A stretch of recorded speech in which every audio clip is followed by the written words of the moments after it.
Hello and welcome to Haley's Hot Take. Oh, we're doing this, baby. I love talking hockey, as many of you know.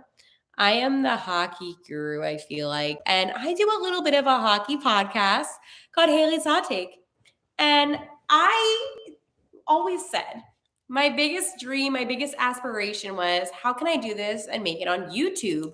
How can I do this and make it good quality? Well, it took some time, but I invested and I was able to eventually get my own camera, my own microphone, and professional lighting. So, welcome back to Haley's Hot Take. I cannot believe that this is actually happening. And I'm really excited about this. So if you're on YouTube, hello, welcome, hang out with me. And this is on my channel. So this is so weird. I'm like, oh my gosh. I'm trying to share this to Twitter right now, and I'm like kind of struggling on how to share this. So let me go do this, share X. Boom, we did it. Okay. So Haley's hot take. Let me go give you the rundown. I have been talking hockey my entire life. When I was in college, I came up with this idea that I was going to have a hockey podcast, talking hockey almost every single Friday. Because during the pandemic, there was literally nothing to do. So I was like, I'm just going to talk hockey because I can't watch hockey. I mean, I was watching hockey, but I was watching like reruns of like old games that didn't really matter as much because it was irrelevant because like nothing was happening. So anywho, I decided to create my little podcast and it was audio only. And I was like, this is my jam. I was sitting on my floor, just recording, having the time of my life.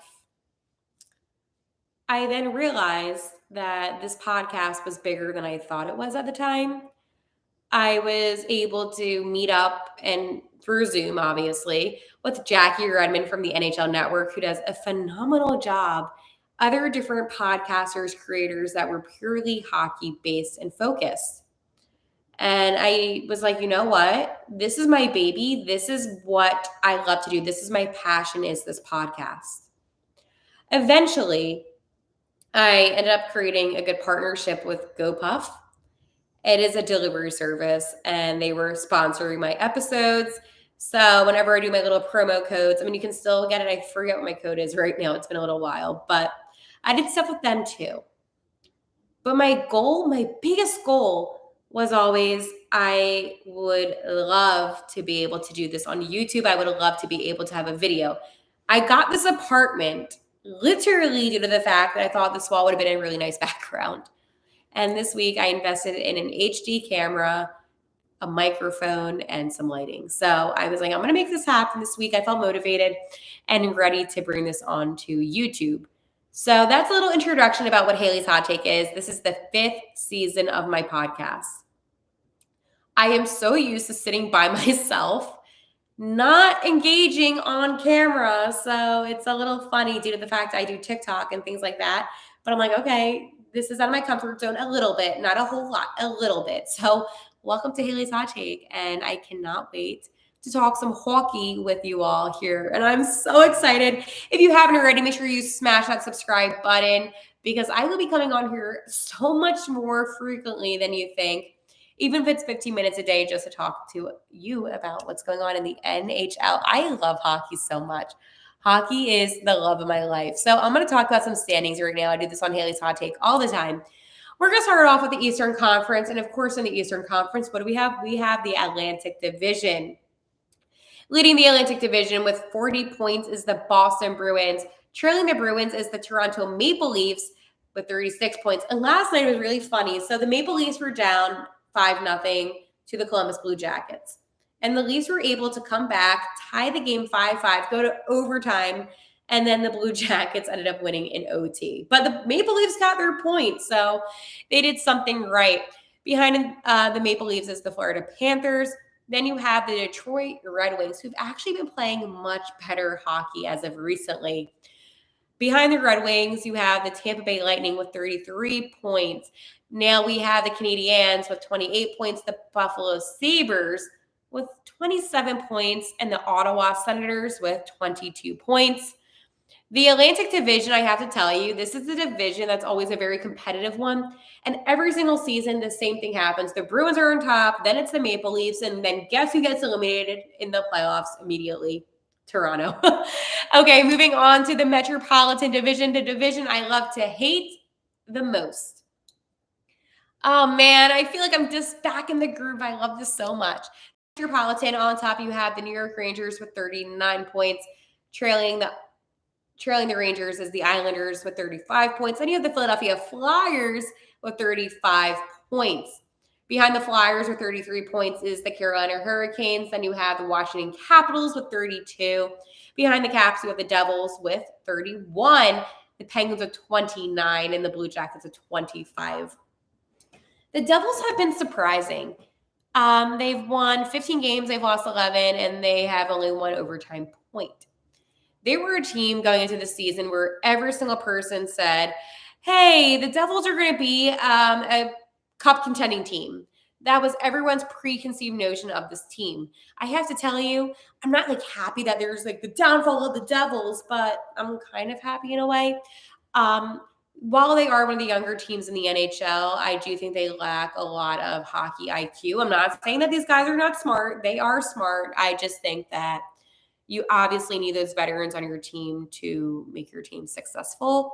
And that's not a dig in any single way at all on the Devils. I just personally think that they need some more veteran players on their team, and they don't have that. So it's kind of evident how they're doing.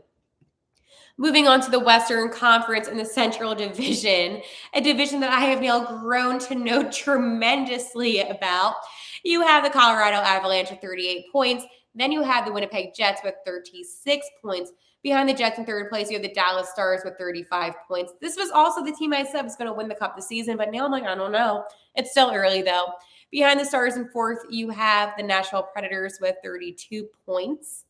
Behind the Predators is the St. Louis Blues, who recently just fired their head coach, Craig Berube, with 29 points. Behind the Blues is the Arizona Coyotes with 28 points. Behind the Yotes is the Minnesota Wild, 26. And then in last place, you have Connor Bedard and the Chicago Blackhawks with only 19 points. Oh, man, they can't even get into the 20s. And I'm going to tell you why I think that's funny in a second. They have the least amount of points, by the way, in the NHL. Pacific Division, with the most points in the NHL, you have the Las Vegas Golden Knights with 45 points. Unbelievable. They were the first team to win 20 games this season. Behind the Knights with 41 points is the Vancouver Canucks. Then you have the LA Kings with 36 points, followed by the Edmonton Oilers with 27 points. Calgary Flames with 27 points. And guess who else has 27 points? Oh, yeah, the Seattle Kraken. Then you have the San Jose Sharks with 21 points. And in last place in the Pacific is the Anaheim Ducks with 20 points. You know, it's funny. The Sharks were doing horribly. They were 0-11, and now they're 9-17-3. And I'm just like, you know what? It's not that I'm proud of them. I'm not, because I don't like cheer for teams I don't care about. But I'm like, maybe there is hope. Like, they're not in last place. Like, that's crazy. And they couldn't win a game for literally weeks on end. So that is all of your standings and everything going around the NHL. What is up, BJ? How are you doing today? I am so happy that I am on YouTube. I love that I'm able to see your comments live as my show is going on. Okay, so another thing that I do in this podcast is I talk about the games that happened last night, and then I'm going to talk about the games that are going to be happening tonight. So first things first, I can't believe it's already this deep in the NHL season. Like, I know what you're saying, Haley, it's only, December 15th. Okay, well, okay, I'm sorry I find that to be late in the season. Like, the season begins in October. Well, technically, preseason is September, so it feels like a while. Okay. So, yesterday, the Philadelphia Flyers defeated the Washington Capitals 4-3 in a shootout. This was the Flyers' third shootout of the season, and they've been 3-0 in shootouts so far, which is unbelievable. Their backup goalie, Sam Ersson, also is 3-0, and he's been the only goalie in net for these shootouts. As I talked about, the Blue Jackets defeated the Maple Leafs 6-5 in overtime. despite the fact that the Blue Jackets had a 5-0 lead and the Maple Leafs were able to equalize the game in that third period. The Hurricanes were able to take one over the Red Wings, winning 2-1.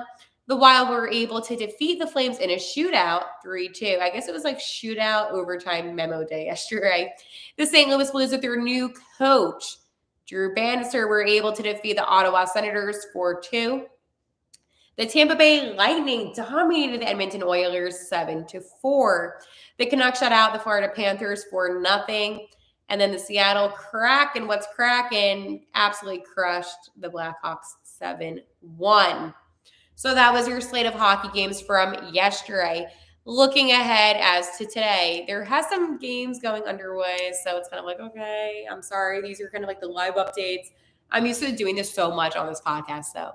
So today, right now, halfway through the second period, the Ducks and Rangers are both tied 1 apiece in New York. In Carolina, after 20 minutes, the Canes take a 2-1 lead over the Predators. After 20 minutes of play, it is still scoreless for Boston and the New York Islanders.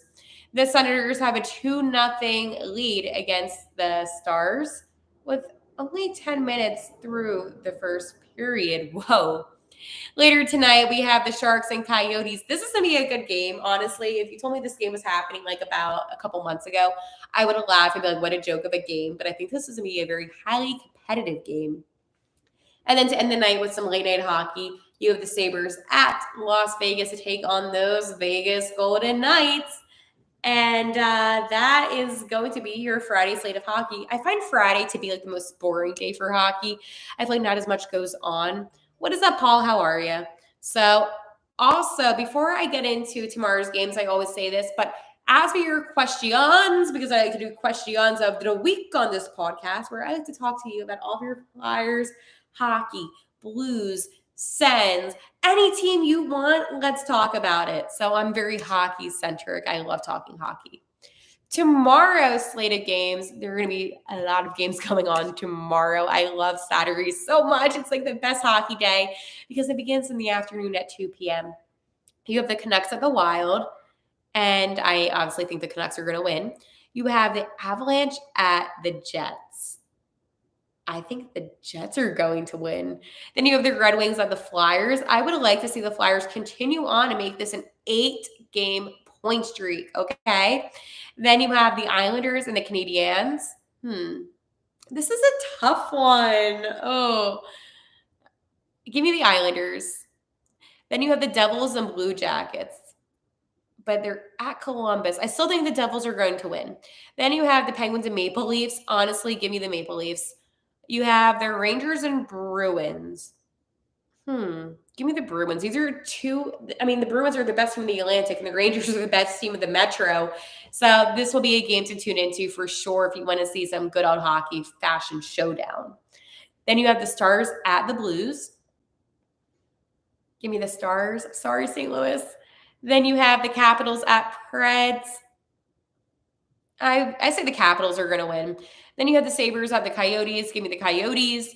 Then you have the Panthers at Edmonton. Give me the Panthers. And then you have the Lightning and Flames. The Lightning. And then you have the Kings and Kraken. But they're at Seattle. Oh, this will be a good one. Give me the Kings. I'm going to have to go with the Kings. I have to go with the heart, the gut feeling. So that is all of your hockey updates for the weekend. Saturdays happen to be the best day for hockey in the NHL. They do such a great job on the NHL Network, and it's buzzing. The boys are buzzing. No, it's actually phenomenal. So this will wrap it up. I usually do 15-minute episodes. I just kind of go over what's going on in the NHL, any big storylines, anything that's crazy happening.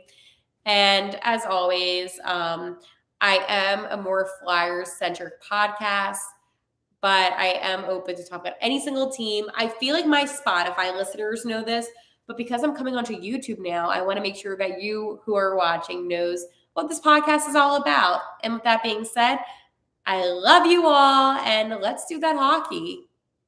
Bye, guys.